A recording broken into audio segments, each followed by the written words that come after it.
Welcome to the Real News Network. I'm Paul Jay. Police violence against people of color, that is illegal violence, usually without consequence to the perpetrators, is not merely the product of too many law enforcement officers with racist attitudes. Their name says it all. Police are enforcing laws, including with deadly force, to make people obey legislation that at its heart protects people that own property. The more you own, the more you are served and protected. Of course, we all want to live in a safer city, and police play a significant role in that. But to address this violence, we must recognize the underlying causes of street crime: unemployment, low wages, poverty, and a completely irrational set of drug laws.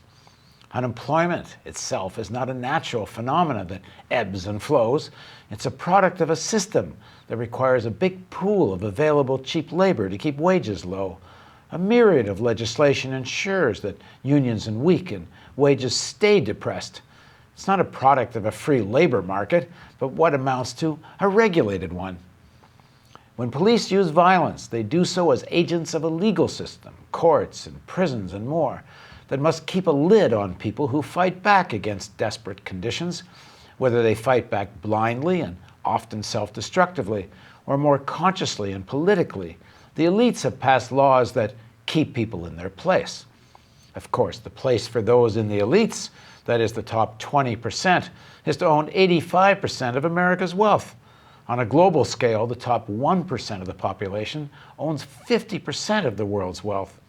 In the US, the wealthiest 1% captured 95% of post-financial crisis growth since 2009, while the bottom 90% became poor.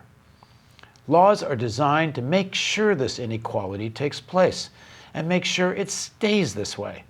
The police enforce these laws. It's crucial to the elites that police feel free to use violence without much reservation. They don't want them second-guessing themselves. That's why a whole set of laws have been enacted that make it almost impossible to indict or convict a cop of using too much force. If you've been watching The Real News, you've seen all of this reported on in many of our stories. So how come mainstream television never connects these dots when reporting on Ferguson or police violence in other cities? If it needs to be said, the 1% owns the mass media, and there's nothing like self-interest to make us see the world as one wants to see it, or to not see it at all. It takes a Katrina or a militant mass protest for corporate media to acknowledge race in America, even though racism is inseparable from the issue of poverty and policing. This society dehumanizes those it exploits. Racism is the ultimate dehumanization of those who are super exploited. It justifies poverty-level wages, mass unemployment, and mass incarceration.